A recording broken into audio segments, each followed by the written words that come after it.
Hey guys, my name is LaBrea Owens and I am the Oklahoma DECA State President, and welcome to the FLC celebration. To get this party started, Jacob and I have made a little skit about the voices. So here we go.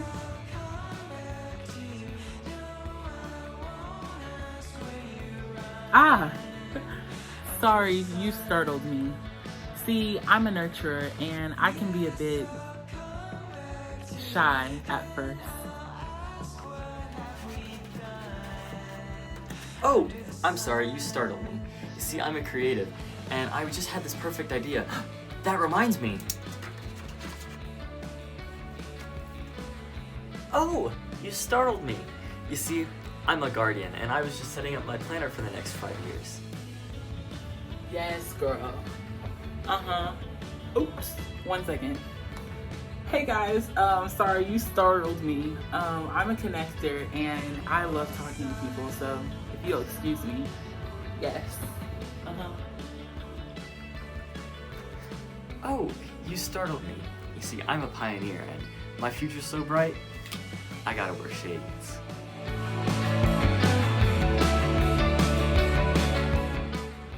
Hey guys, Jacob Schomsmith here, your BPA State President.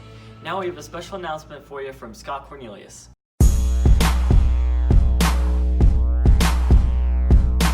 Welcome to San Francisco, home of the Golden Gate Bridge, sourdough bread, cable cars, and the painted ladies. Yes, the Full House house.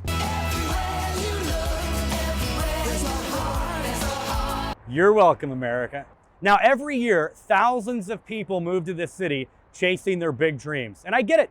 I mean, every one of us has big dreams. I mean, you want to get to the right college, right? To get the right job, to make the right amount of money, which is a lot of money, to meet the right person, which the right amount of money helps you meet the right person, and then to buy the right kind of house, and then to buy the right kind of bigger house, and so on, and so on, and so on.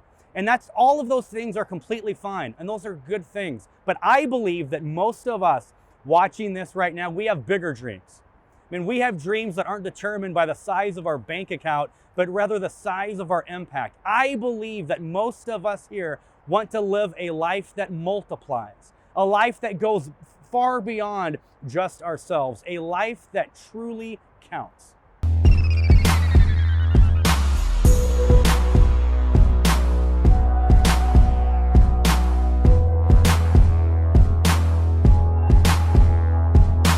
Recently, a study was done where they got a group of 95-year-olds together. Now, I have no clue how they got this group together, but I'm sure it was quite the party.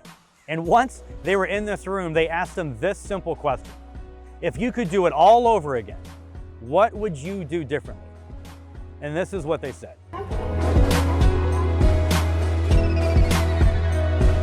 The first thing they said they'd do differently is reflect more. And they'd simply slow down, take in more moments, enjoy more sunsets. You see, when you take a moment to reflect, it leads to thankfulness. And thankfulness is the fuel that every leader needs in order to live a life that multiplies. And so here's what we're gonna do.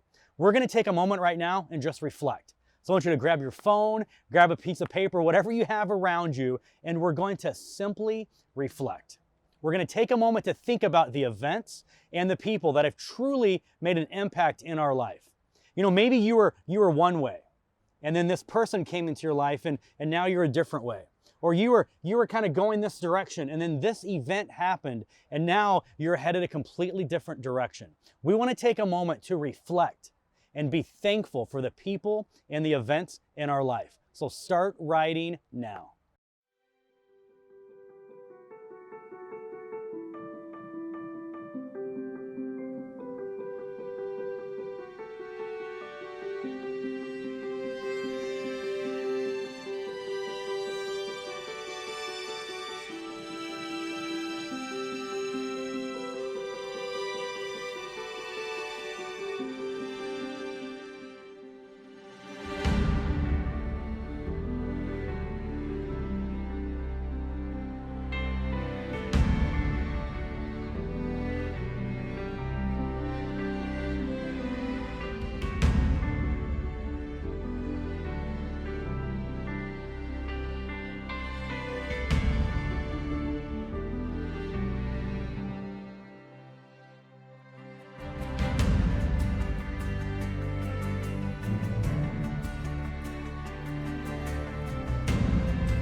Reflection leads to thankfulness. And when you are truly thankful, you just can't keep that in. Man, thankfulness is not something you just keep to yourself. You've got to get it out there and let people know. So everyone on your list that you just wrote down, they need a phone call today. They need a text from you. Why? Because you don't keep thankfulness in.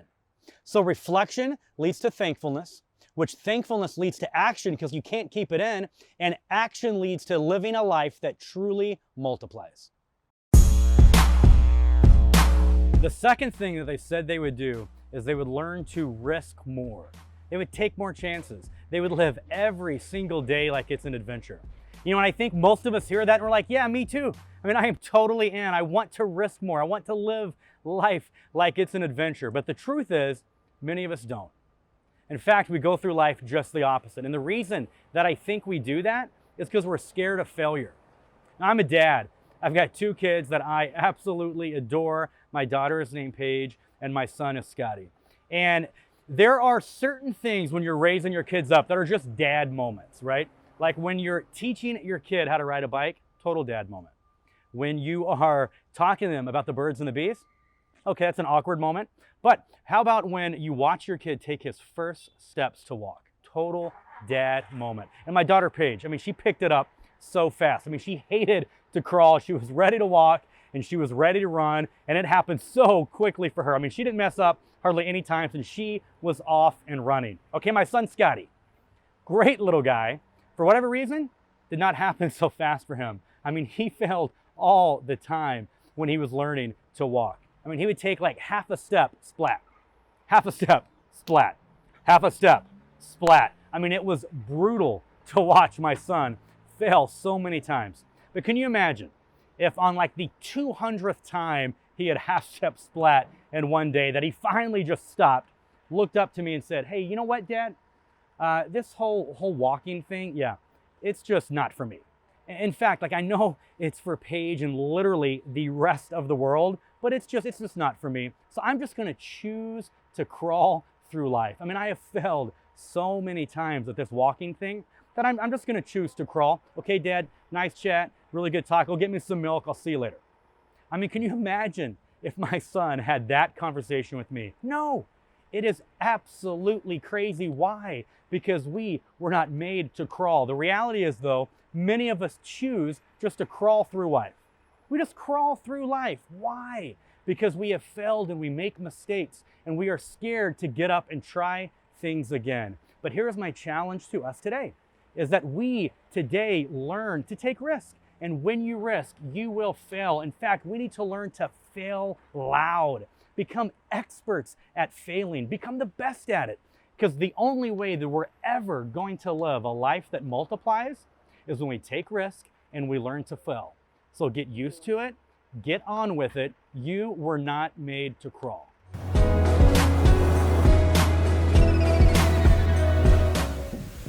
The third thing that they said they would do is they would commit to living their lives in such a way that would leave a legacy.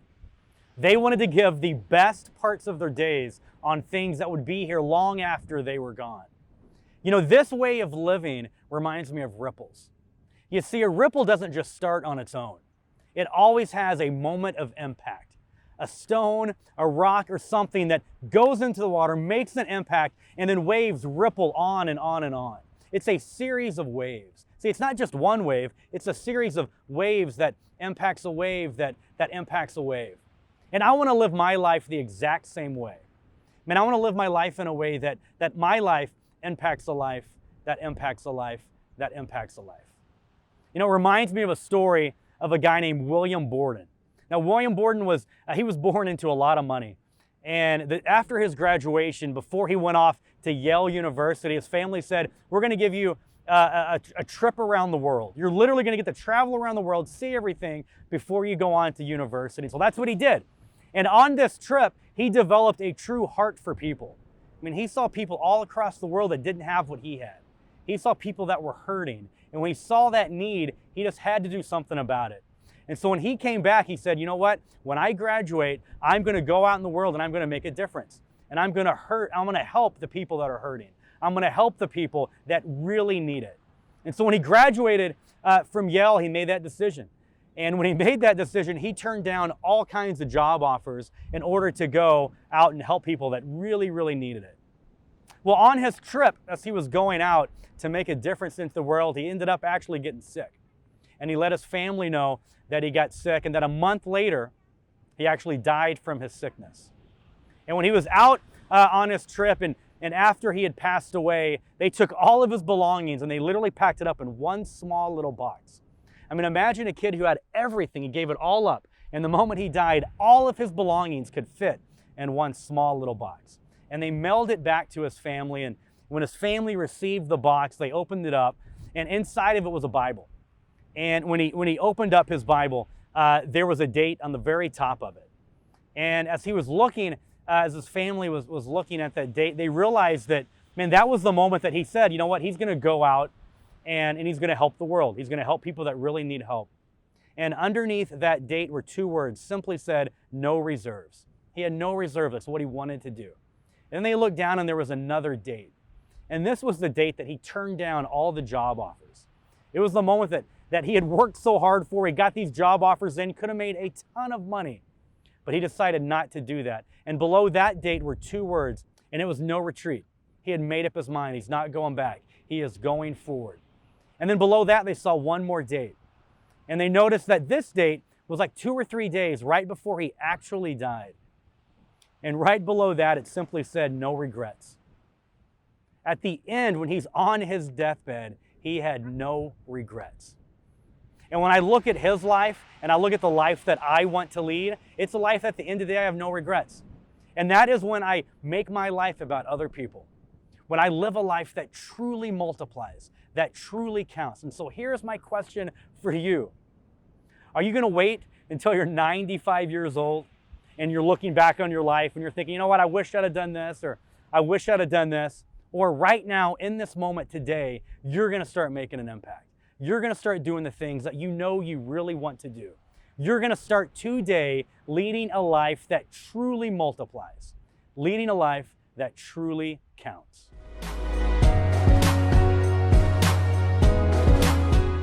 Thank you for that inspiring message, Mr. Cornelius. Before the awards portion of our celebration, we have a message from a special guest we would like to share with all of you. Good morning. My name is Ryan Walters, and I'm Oklahoma's Secretary of Education. On behalf of Governor Stitt and myself, congratulations to each DECA and BPA student and teacher for your decision to be a member of these two outstanding leadership organizations that are so important to the future of Oklahoma and our great nation. On behalf of the state of Oklahoma, we want you to know how proud we are of you for investing in yourselves, your school, and your future. We hope this is the beginning of a positive habit you develop in building yourself continually, connecting with others intentionally, and finding innovative ways to contribute to the greater good. I applaud you for making the choice to find your voice and amplify your strength. The future of Oklahoma needs strong talent and powerful voices like yours if we are able to win in the global marketplace, be good neighbors to one another, and be the best place in the world to live, work, and do business. Just like every corner of Oklahoma matters to making our state great, every single voice on your team and in your organization matters to building a successful family, career, business, and community. Every nurturer, every guardian, every connector, every pioneer out there matters. And we are so proud you took advantage of this opportunity to get to know yourself so you can lead yourself in Oklahoma to a strong, bright future. In your leadership program, you have learned a lot about nature, nurture, and choice. Leadership is a choice. You did not have to join BPA or DECA. You did not have to attend this virtual fall leadership conference. You do not have to find your voice or grow stronger. You do not have to be a leader. But history tells us time and time again that those who choose to do the hard things are the ones who profit personally and bring prosperity to many. And that is what you have done by choosing to be an active DECA and BPA member and participate in this virtual experience. Congratulations to each of you. Stay safe, stay healthy, and keep amplifying your strength. thank you again from me and the Governor Stitt. Thank you, guys. Oklahoma BPA and DECA would like to thank all the partners that made our virtual Fall Leadership Conference possible. From filming sessions to presenting workshops, packing merchandise, to delivering kits, we could not have accomplished this conference without all the individuals who helped make it possible. We would also like to thank our next level local chapter advisors whose dedication and encouragement changes student lives on a daily basis. Thank you for all you do, Oklahoma DECA and BPA advisors. Now it is time to recognize those outstanding chapters who have donated to this year's BPA Chain of Love service project benefiting Oklahoma Special Olympics. Thank you to everyone who participated and thought of creative ways to collect donations this year. We would like to acknowledge 3 chapters raising the most money for Oklahoma Special Olympics, raising $468 for Nevern Technology Center. With a donation of $531, Indian Capital Technology Center, Muskogee. And with our biggest Chain of Love donation this year, Western Technology Center. Awesome job, BPA members. This year, Oklahoma DECA had the opportunity to pivot our annual fundraiser for Oklahoma MDA. We changed our Miracle Minute to a Miracle Month and ended up raising more money than we do in person. Great job, DECA members. We would like to recognize 2 chapters that helped with this service project, raising $100 Lala High School, and with the donation of $500 Norman North High School. What a phenomenal way to show our communities we care. Thank you, Oklahoma BPA and DECA. At FLC, we were able to find our voice, but we were also able to find our official trading pin that will represent us at our upcoming conferences. I am happy to announce the Oklahoma BPA will be proudly represented by design submitted by John Hart of West Watkins Technology Center. This year, Oklahoma DECA had more submissions than any other year for our official trading pin design. Congratulations to Nathan Bush from Putnam City High School. We are excited to represent Oklahoma DECA at ICDC with your pin design. Thank you to all of the Oklahoma DECA and Oklahoma BPA members who submitted designs for these contests. FLC was definitely an experience like never before. One of my favorite parts of the day was trivia. Let's recognize our winners.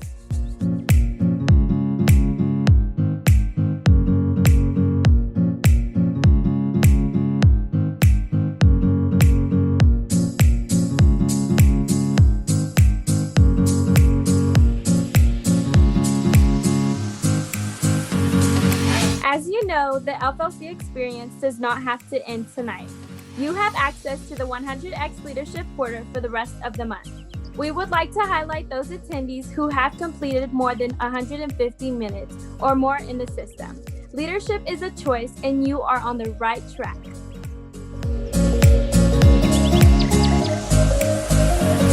Before we end our celebration, we have one more announcement. Are you wondering how to amplify your leadership voice beyond your local chapter? Run for state office. The applications for the 2021-2022 State Executive Councils are posted on our website and are due on December 1st. See you at state.